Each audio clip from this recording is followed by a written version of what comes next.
look at his relationship to football, he's always going to be an icon. And I think that icon is always going to be called the greatest college football player ever. The winner of this year's Heisman Trophy is Tim Tebow. You have never seen any player in the entire country play as hard as I will play the rest of the season. God bless. Tim Tebow! As Tebow breaks Herschel Walker's What he did and the way he captured a nation, I don't think we'll ever see anything like that again.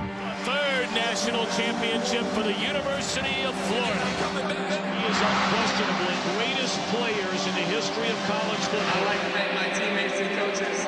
It's been the best 4 years of my life. What happens in the pros is yet to see, but I see the ride being kind of similar.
Always got to do at least twice. Just got to give the old girl a little juice. Yeah, so this morning was amazing. Just a little sick, a little fever. Had to go see the doctor, get some medicine. Now I'm good to go. Got to go do meetings and try to hire an agent. Florida has a very extensive agent education process. They have an agent committee or panel, if you will. I was told there were going to be 5 agents come to the meetings. The last thing I want to be is the first one. He was the first one of 4 in the day, so we knew it was going to be a long day. But I really will never forget that meeting in the sense that we all said the same thing. We've got to get that guy. Look, I'm here because you're a great player, okay? There's no doubt about it. But you're a once-in-a-lifetime client. I mean, I'm not going. You just are. I mean, the way you carried yourself, what you stand for, and that's why we're here today. Have you made a commitment to represent any other quarterback coming out this year? No. Will you? I mean, if you sign with Timmy, will you take If he more than signs with one? us and he tells us he don't want us to, we won't. You know, it's no secret, and I'm not going to lie to you. I told your parents this. Colt McCoy's process is much ahead of yours. Okay, it started last spring, and I fully expect that they would call us in the next 48 hours and tell us that we were going to represent him if we wanted to. But if you want to go with us, I think we'd take you. And he sort of, at the end of the meeting, he listened very intently, and you could tell he was very into it by the way he was listening. But at the end of the meeting, he sort of took all the materials we had given him, and he sort of shut the book, and he looked at me and said, I mean, all this looks really good, and it's really fancy, and it's really nice, and y'all speak very well. But, you know, a lot of people around the country either believe in me or don't believe in me, or they say I can do this or I can't do this. You know what, if you want to draft me, then draft me. If you want to recruit me or you think I'm going to be a quarterback, then I will be. If not, don't talk to me, because I want someone that wants me. And I want an agent that wants me and believes that I'm going to be a quarterback and believes that I'm going to be good at what I do. And why do you think I will be? First of all, I wouldn't tell a team to draft you and play you at tight end or fullback. I mean, I would tell them to draft you to be a quarterback, period. What's lacking in the National Football League, a lot of places, is what you have. True character and drive, and that's the kind of people I want to be associated with. You can't even judge how excited we would be to be working with you.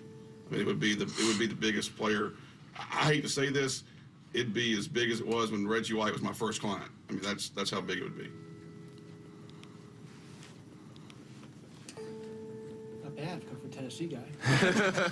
And everybody that was with him were just of high character and integrity, and, you know, it felt good, it felt right. And at the end of the day, you know, we knew who we felt most comfortable with. Well, once Timmy signed with Jimmy, one of the first things on our agenda, the most critical and important thing, was to find a workout place where Timmy could work out, train, and get ready for the Senior Bowl. He didn't want any special treatment. He wanted to go somewhere that he was comfortable. D1's a training and physical therapy center where we work out athletes who are trying to prepare themselves to whatever level they're trying to go to. I think coming to Nashville gives him the opportunity to kind of blend in. Being able to, you know, to just focus, work hard, feel like I get away from the world and just go to work and, you know, constantly just work on getting better, my preparation, and the stuff that I love doing.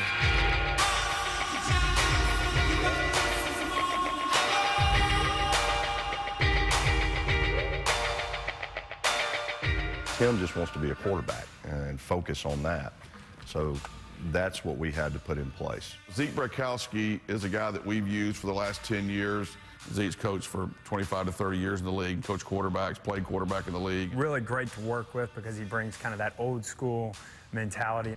Once you talk to him about something and he feels good about it, he's going to work as hard as he can. And he's not worried about time. He just works.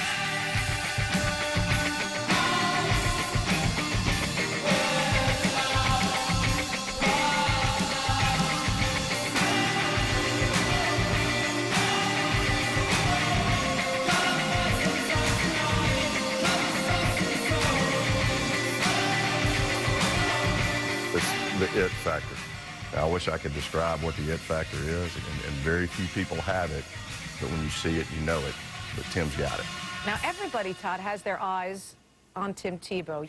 He plans to participate in the Senior Bowl next week in Mobile, Alabama. I think he has to do two things very well. He's not going to change his release and all those sorts of things. I think he has to show that he can drop from under center and read coverages pretty well and improve throughout the week. And secondly, well, I think there's different ways to look at that question. I'd say, you know, for the normal scouts and the normal people, they'll say it hurt me because I was running the option, I was doing all these things.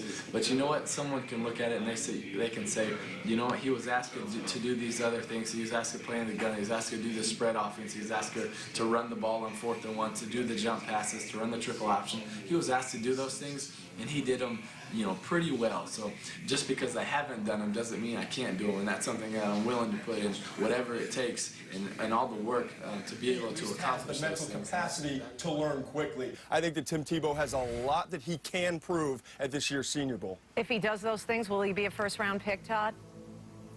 If he has a great week, you never know. But I still think he belongs in the 3rd round. You know, the first day for everybody was a tough day. The Mobile cattle call, it's the weigh-in in Mobile. That was the first time we saw him in the NFL spotlight, if you will, in that NFL, you know, magnifying glass. Number 15, Tim Tebow, Florida. Arm 30 and 3/4, hand 10 even, and those are both left. We also have a right arm measurement of 30 and 7/8. That's always one of the most unique things in Mobile, is going in that conference room and seeing all the people sitting there and watching a bunch of naked guys lined up on the wall trying to figure out if they can play football or not. It's crazy. There were tons of fans at the practices just watching him.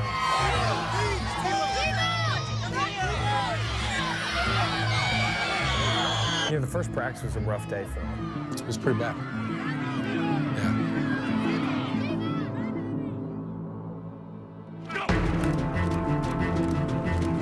of a sudden you're asking a guy to take a 3-step, 5-step, 7-step drop from underneath center. You know, that's a whole different type of world for him. It was a struggle, but it had to be frustrating for him because you're talking about one of the best all-time college football players going somewhere, you know, like this, and you would just assume if you're him that things are going to go well. Eyes were all on him, and all the scrutiny was on him. It just takes him too long to get the ball out. His week got off to a very rough start. Florida's Tim Tebow, they're trying to prove he can play quarterback at the next level. He is a football player. We just don't know if he's going to be a quarterback. Whether it's as an H-back or a Wildcat quarterback, he's going to wind up falling maybe second, third round. This just into SportsCenter, Tim Tebow has strep throat. I'm sure he has strep throat if he says he does, but he hasn't acted like it.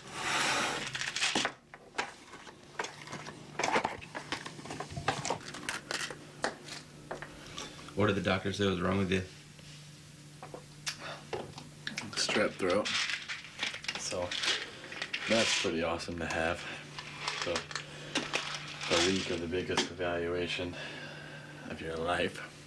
His whole throat was literally closed with ulcers and things from his viral infections. He lost over 16 pounds. He said it really felt like somebody was taking a knife and just stabbing him in the chest. Let's go back, look in there. All right, so you're gonna feel a little pressure, okay? Did you ever break your nose? Who knows, probably. Feel pressure right here. This is the worst part. Doing great. Just breathe through your nose now. All right, I want you to say 1, 2, 3 for me. 1, 2, 3. You see anything there, Jay? No, you did fantastic. We think it's viral. Okay.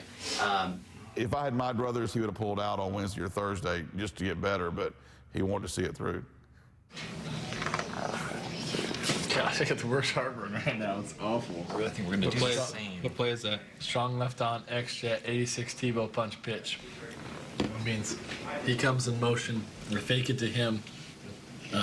We're running a counter, so we're kicking out his backside in. If he wrong arms it, then I go outside, and then I pitch off the corner to Demps. That's pretty good. Yeah. ESPN Director of College Scouting, Todd McShay, is in Mobile, Alabama. He joins us now. Todd, you watched Tim Tebow practice. How does he look to you? Here's the bottom line, Jay. He's not accurate enough as a passer at this point to be considered a potential starting quarterback in the NFL. Now, if he improves his footwork and he works with the coach for 2 or 3 years and is able to get that release where it's a little bit quicker getting out, I think he has a chance. But right now, you watch him and you compare him even to mid-level quarterback prospects in terms of this draft, guys like Sean Canfield, Tony Pike, you know, guys that aren't great elite prospects. I don't think Tim Tebow's in the top 3 or 4 in terms of passers even here at the Senior Bowl, and we're not even dealing with Sam Bradford, Colt McCoy, and some of the other top quarterbacks. Guess what? You know how many people he'll be drafting? Yes, 0.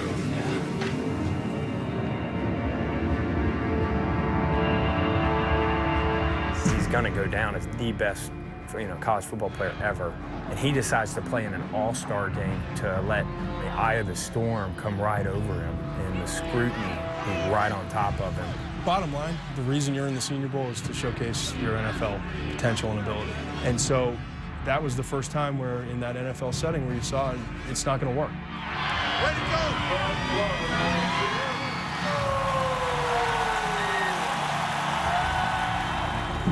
You know, I think from a throwing mechanic standpoint, what he did in the game, is what he's been doing all his career. Well, you cringe a little bit because that's some of the criticism that he's gotten from the people that take apart his mechanics. There were a couple of times when he should have hung in the pocket, checked off with one receiver, gone to the next, and made a throw down the field. And instead, he did what he's accustomed to doing, which is if the first guy's not open, maybe you look to a second guy, but as you do that, you start to drift out of the pocket, and then you go. In the NFL, he's not going to be able to do that. An offensive line let down, and the offensive line got beat. Guy got in there really quick, and Tim tried to go get it out of there.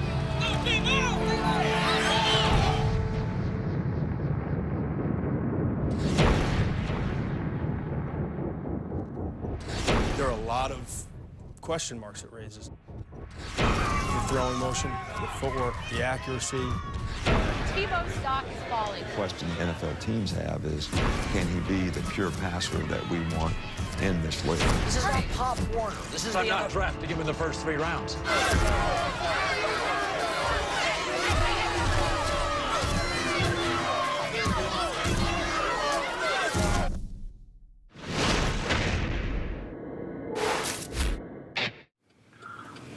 And now this meeting is with members of the Foreign Relations Committee.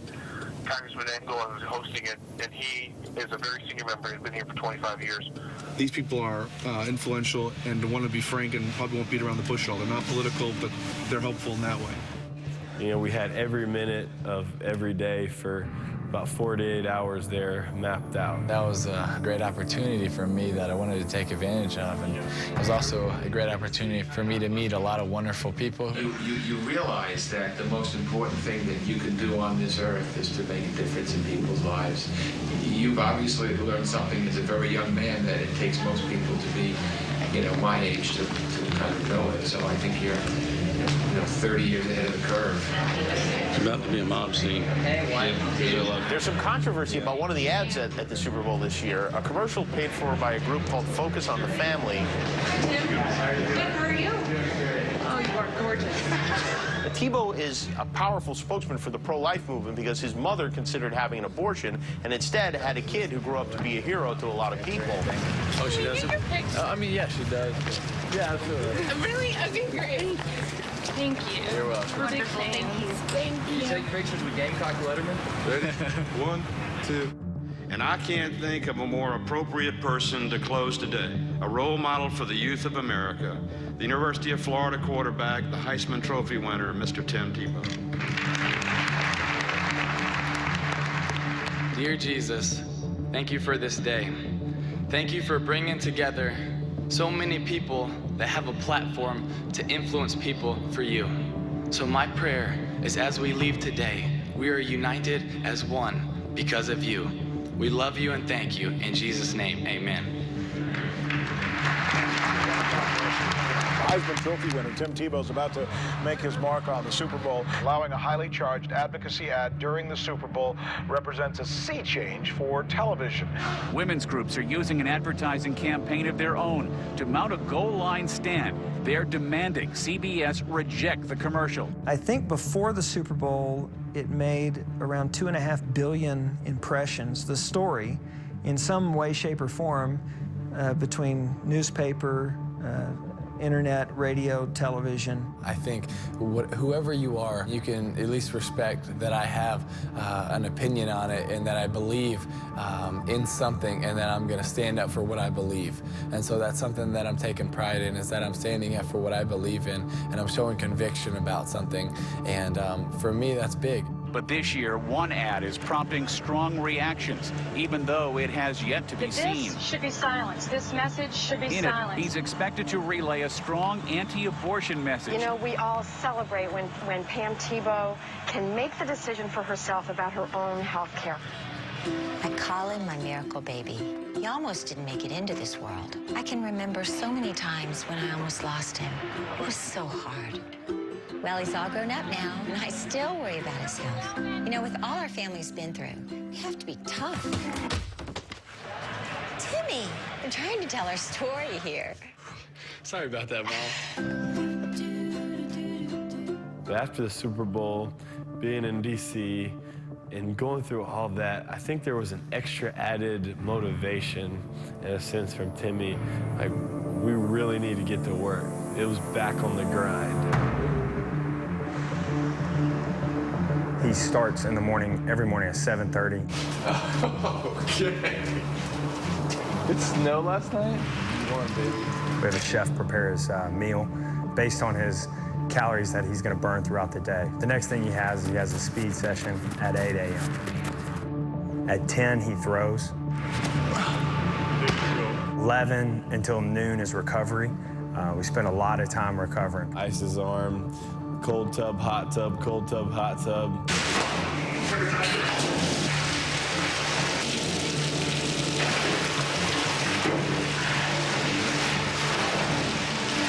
How long does it stay in here? Most trying to say about 7 minutes, so that means I go about 12 to 15. Then we come back, we do our strength work and our core work. We lift weights. Get it! And then at 2, we have another throwing session. Then they have film work and coaching interviews. So it's basically 7 to 7.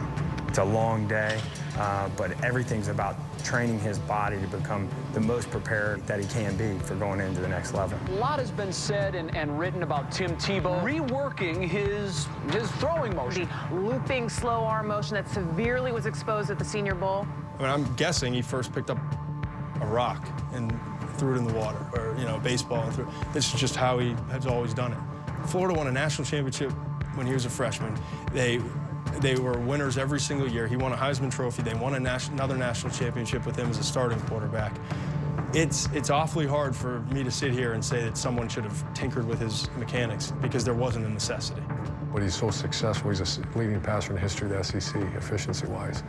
So it's not a question if he can play.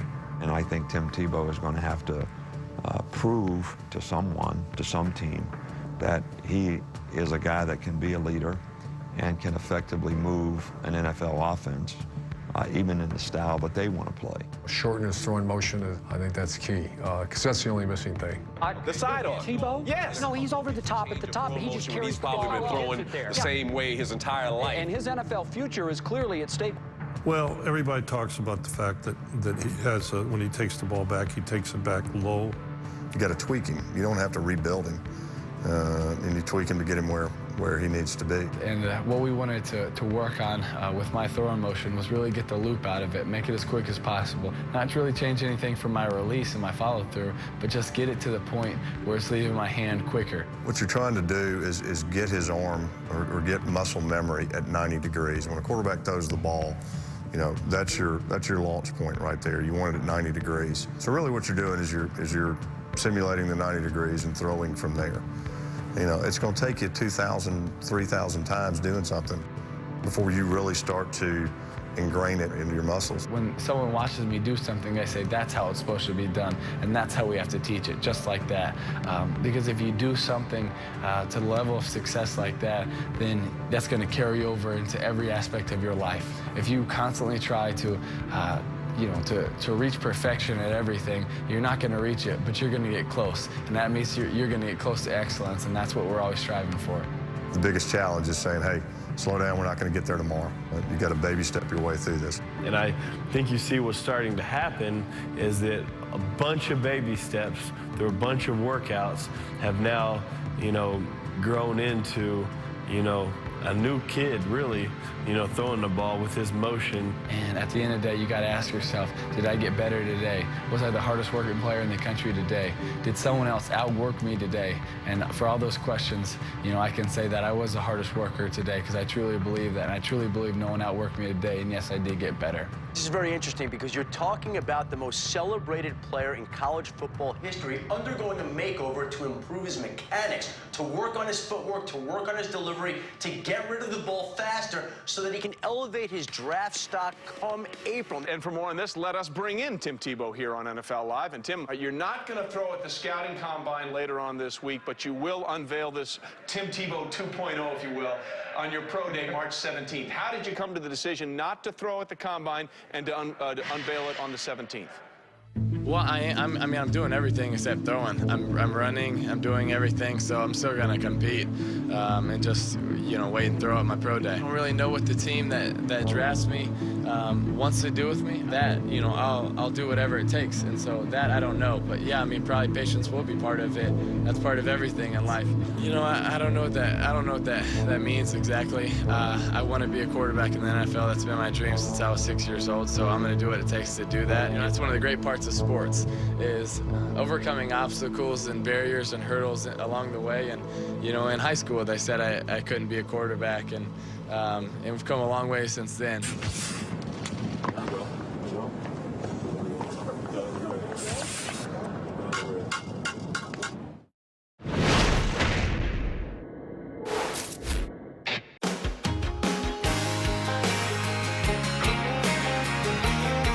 To be honest, if someone was to come to me and say, you could go on a vacation anywhere in the entire world, you know, I would choose to go home to Jacksonville, Florida, and be with my family.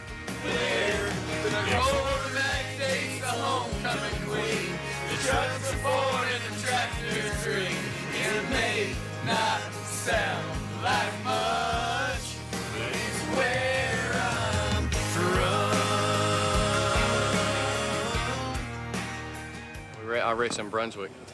And you named your race car after Tim Tebow? Well, I didn't name it after him. I just he's my hero, so I wanted to carry his number and let everybody know when they see my race car, I'm a Tim Tebow fan. First deal we did for Timmy was a memorabilia deal with Palm Beach Autographs. And it was really the first chance that fans of Timmy could come and shake his hand and get to meet him, get a picture, get an autograph. The autograph signings have been pretty crazy. We've had a lot of fun doing it. A lot of people came out to support. Yo, man. How you doing? Nice.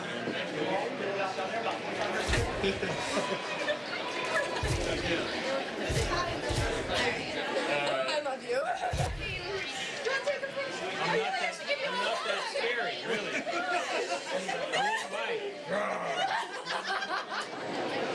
You here to see Tim? Of course I'm here to see Tim. Are you going to ask him to marry you today? We'll see what he says. I'm not sure if he'll accept. I've been a good fan regular, so I'll cut him so much. Thank you. I appreciate it. Wait for us over there.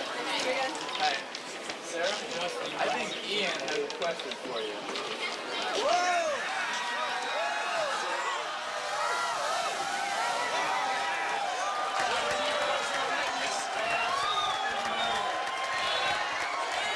They've been crazy, and we've had a lot of intense fans and a lot of wonderful people and a lot of people who've been very sincere and very caring. It's very humbling as well because it's hard to think that I can make someone so happy by just meeting them, and that's pretty cool that I get that opportunity to do that.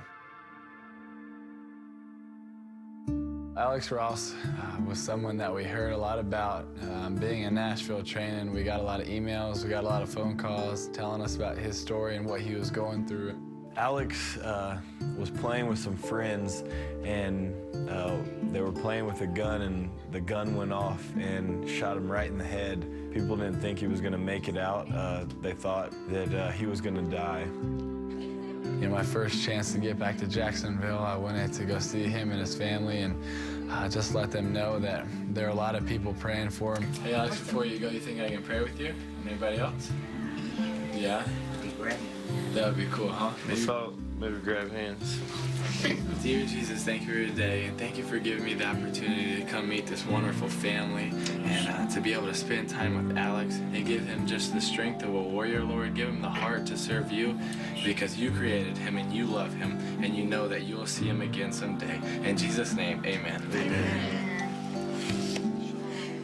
It's actually pretty humbling to think that these people are going through such hard times in their life and they want to spend time with me. What have I ever done? All I do is play football. Okay. Say it's wonderful to see you, Tim. I had a stroke 3 weeks ago, Mr. Tim. Well, we'll be praying for you, Gabby. That's right. So God's already brought me a long way. I'm talking again. I'm walking again. See you later. See you, buddy. See you. That's okay.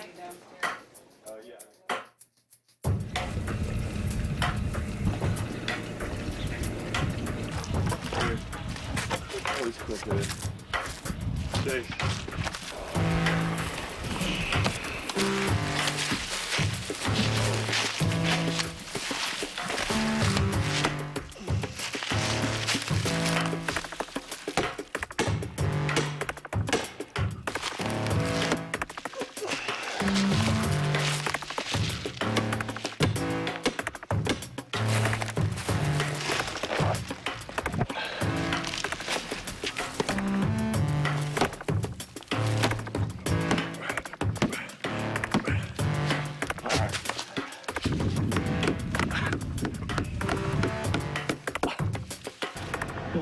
the highest possible place that you believe Tim Tebow could be selected?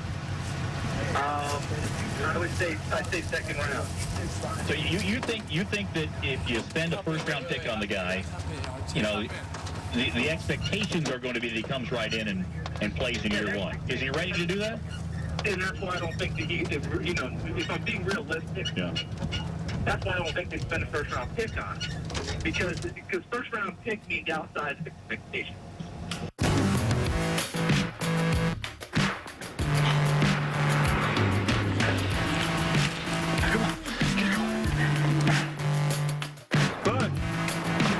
What's he doing? He's pushing against each other. Get whooped, J-Man! You're pissed!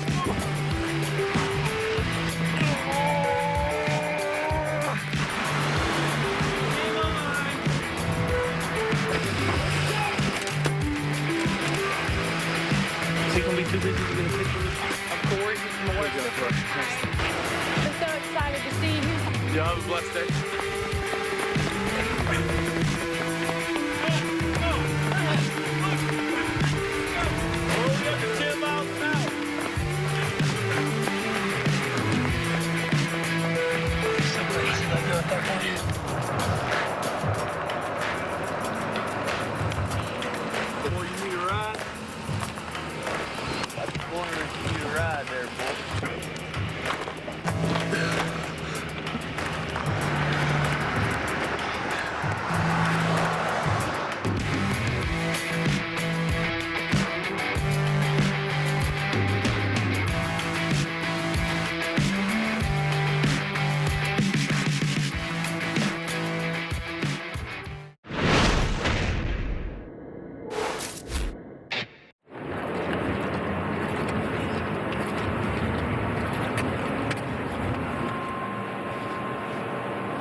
Still works.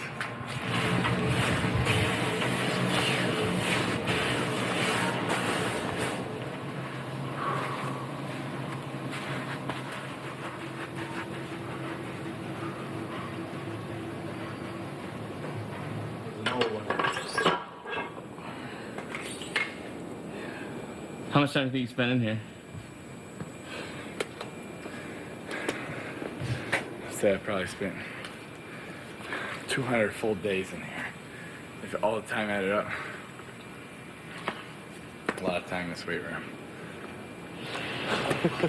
We're going to start throwing the moving targets in Gainesville, but those are going to be targets that he's familiar with. The tight end, Hernandez, Riley Cooper. So he'll be throwing more to moving targets for the next 2 weeks than he has for the last month. You want to rehearse no different than you would in a football game. That's why you practice during the week. It's the same thing for pro day. That's a football game. That's a football game to Tim. And so what you want to do is be able to rehearse the different throws. And then there's also a timing factor with receivers. All receivers are a little bit different. You know, they run a route. Coop runs a route a little bit different than Nelson would. You want to see him move out of the pocket, scramble. Can he throw on the move? Can he throw? Can he get out of the pocket and set his feet and hit a target? Got it. Moving forward, he's very much unproven, and he's going to have to defy the odds. Because the NFL is a different game. Everybody who watches it, everybody who plays it, knows it's a different type of game. They're used to a system, and Tim's used to a system of, you know, winning games. But NFL evaluators don't care about your wins and losses from college football outside of, you know, it just shows that you're winning ways and leadership and those sorts of things.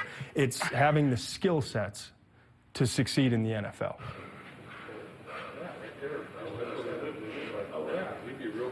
Big picture, he still has a long way to go.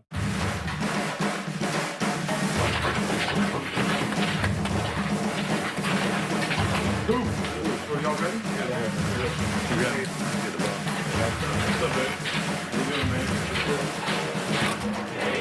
It is Florida's Pro Day today. The Swamp, main attraction. What do you know? 1-5. Tim Tebow throwing for pro scouts for the first time since the Senior Bowl, and we all know what that means. Throwing with that modified throwing motion, hoping to convince pro scouts that he is in fact an NFL quarterback.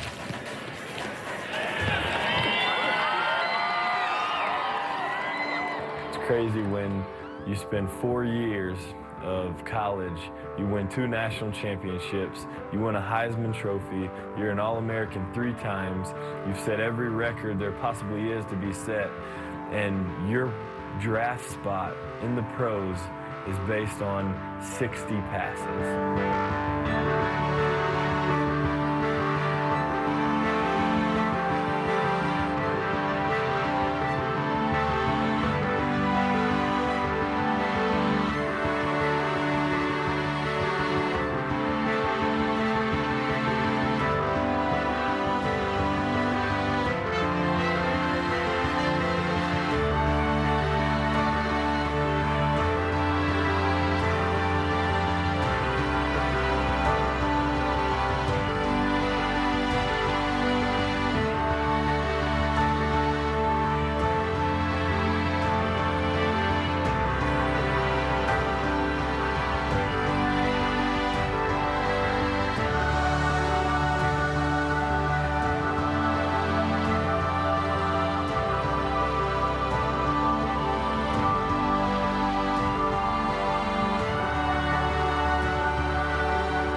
6 weeks removed now from the Senior Bowl.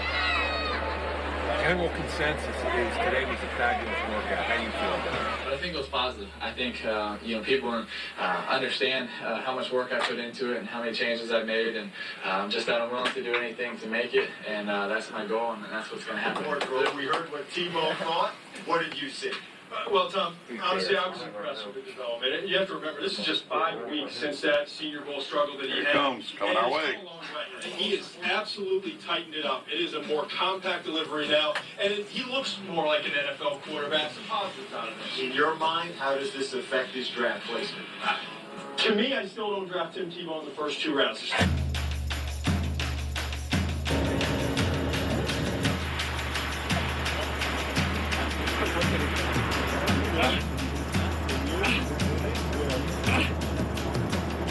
What we ended up doing is inviting him out, and he had an interview with our coaching staff. Absolutely.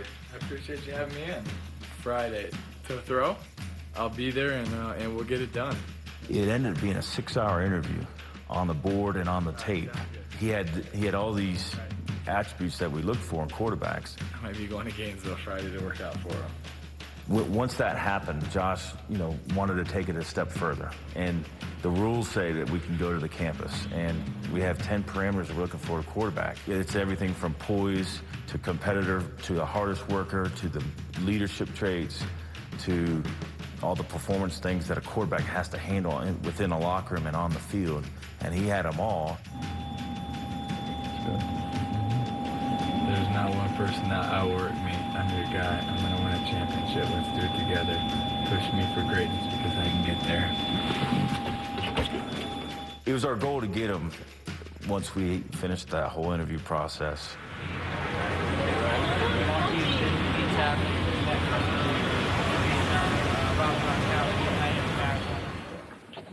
Right out here. Probably just, there's the ESPN right there. See the set, you see that'll all be up there. NFL Network's over there. Cameras are here. See, there's the clock you always see on television. Yeah. And this is where the commissioner comes out of his room around this corner and gets the card and, walks out. Why are you playing devil's advocate with me when I'm just trying to get to a decision that is good for you? You don't have to. Talking it out. Okay. I don't know. I mean, I think that New York, it'd be cool to walk up there and stage is pretty Robbie, cool. you have to admit to me a little bit. When you were standing on that stage looking at all those people are going to be, you thought this is pretty cool. I'll be honest with you, it's pretty cool.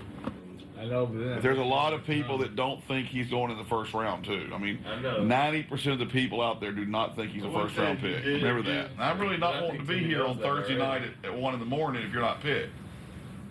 You don't want to be here? Well, I mean, you don't either. I mean, let's be real honest about it in our gut. I mean, you don't want to be here either. I mean, none of us do. I mean, there's nobody in this room that wants to be here not picked. I mean, I'd rather be at, IHOP in Jacksonville or something, you know. But here's the problem: we're 4:05 on 48 hours. We're 48 hours from the draft, and there's not one single person in the world, including us, that knows where you're going to be on draft night and knows where to send the trucks to, where to set the things up. You know, all that's got to be done by the networks. I'm with you. Does that make sense? Yeah, so we'll decide in the next 10 minutes. You gotta have fun in life, Jimmy. I understand. I didn't like you so much, I tossed him out the 50-foot forward. No. No, you gotta tell me what you would like to do. What you would like to do. Pick right now. Say it. I'd flat go to Radio City Music Hall because I want to get on top of that table. No, Pick, man. Me? Pick. I don't know. You know you thought it was cool Pick, over Matt. there. Yeah, it was pretty cool in Pick, there. Matt. If it was me, I would do it here. Jay's first. Jacksonville. I think he was cool, but I'd probably maybe choose Jackson. So it all gets back to you, baby. Can we call Denton? It's gonna be. Yeah, call Denton. Same to New York. Your dad's gonna be Jackson. Gonna be 33. All right, I'm going to my room.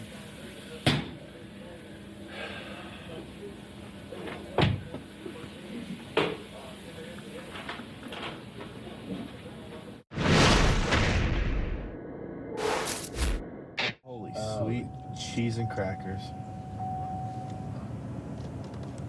That is ridiculous. In about 20 minutes. Let me introduce you here.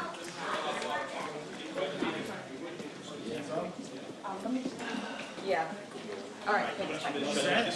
Feeling good? Yep. Yeah. No, great to see you. Shine. Chris, Tim Tebow, one of the most successful college football players ever, hoping tonight to be drafted. His lifelong dream to be drafted to play quarterback in the NFL. Well, what are you thinking right now, Tim? I'm just excited. It's been a wonderful day. I've been able to hang out with my family, friends, the people that have supported me, and for me, that means everything. Chris, Tim Tebow, hoping this is over tonight. Thank you, sir. My pleasure. This is the first round order right now. The one thing I can almost bet you is it won't be the first round order by the end of the night. The teams that we have the green by are the teams that we've honed in on that really have a strong interest in him. Now, let me warn you about one thing. Just because we have a green dot by Cleveland at 7, I would be shocked if Cleveland took him at 7. Denver at 11 is probably the team that I would say right now likes him the most of all the teams. In fact, I don't have to think that, I know that. Denver has the most picks in the next 2 years, the first 2 rounds of anybody. They have 3 picks this year and 3 picks next year. So they have 6 first and second round picks in the next 2 years. The reason that's important is that gives them a ton of flexibility. They can move up, they can move back, they can trade this pick for that pick. So for instance, Denver could not even be right here. Denver has told us that they'll do one of 2 things. They'll try to trade back from 11, or they'll try to trade up from they have 2 picks at the top of the second round, try to trade up the board to draft him. Every general manager today from 23 to 29 has told me they've received a call from Denver. Wow. Wanting to get up, okay? And what's happened is, as the days worn on, people are starting to put 2 and 2 together, and they're saying, wait a minute, I know why they're trying to come up into here to get him, okay? As we move here to Buffalo, Buffalo has been back and forth with me 10 times in the last week. One day it's, we're going to take a quarterback in the first round or second round. The next day it's, Jimmy, I don't know if we're going to take a quarterback in the first, second round. I think they're still in the process of deciding what they're going to do based on who's there, but I know they love him. Tell me who you think and when they're going to do it. My bet is Denver from 22 to 30.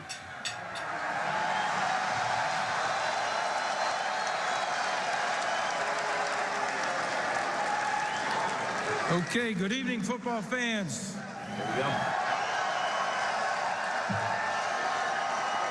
I take that as you're ready for a big night of primetime NFL draft. There haven't been surprises yet at all. Joe Hayden was a little bit of a surprise. Really? A little bit. He wasn't looking.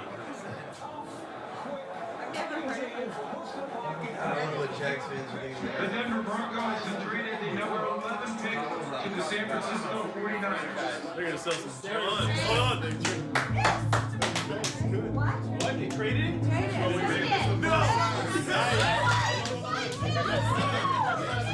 Maneuvering now, they're trading back. They're trying to trade next year's draft for this year's draft to move around, and teams keep telling them we want something this year too. Denver has traded the number 13 pick to Philadelphia. Where are they at? They're stockpiling the move. Exactly what they said they were going to do, though. They haven't deviated yet from anything they said. You know, I asked him 11. He said no. We're going to use 11 to start picking up picks so that we can maneuver and get 3 players we want. And he said he's one of them. They have so much ammunition right now. They're trying to trade next year's second-round pick and this year's second-round pick they have to move up again. But they just got right behind New England, which is a little bit interesting.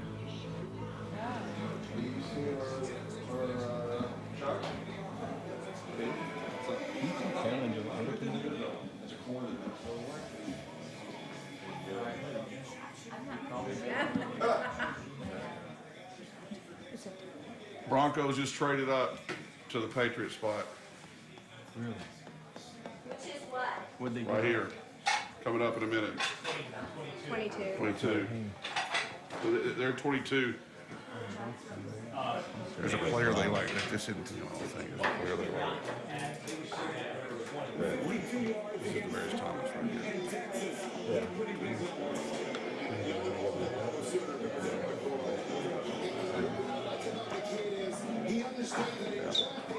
Yeah, they didn't think he was going to be here to make that.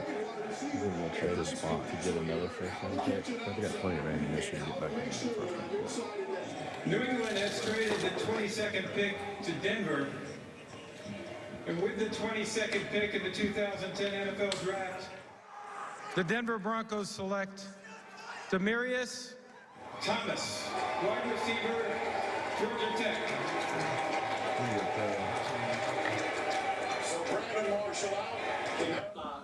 You just think Denver's going to try to trade up?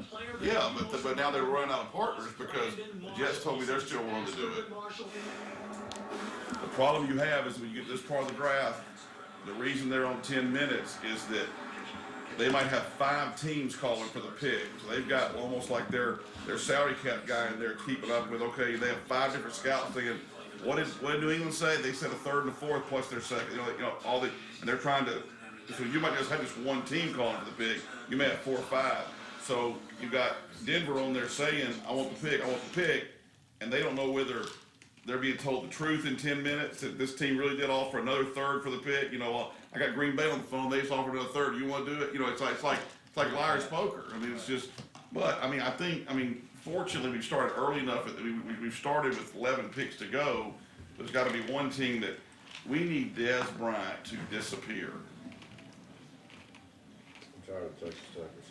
There's been a lot of articles. So Trent, Yeah. Good. Yes, I want him out of it. Don't you agree, Jim? Absolutely. I don't want him hanging around. Yeah. I've had nightmares about receivers still scared.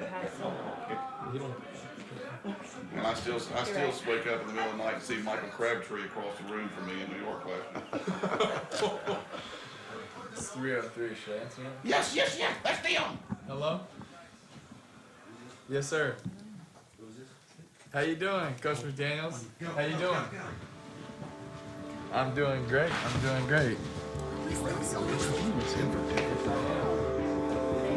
Okay. There we go, guys. All right. That's it. That's my goal as well.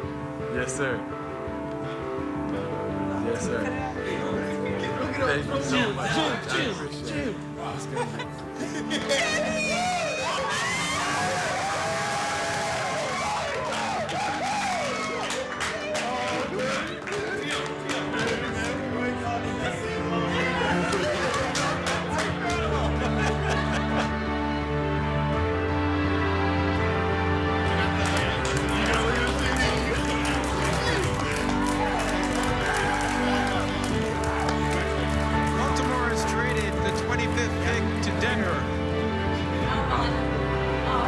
With the 25th pick in the 2010 NFL Draft, the Denver Broncos select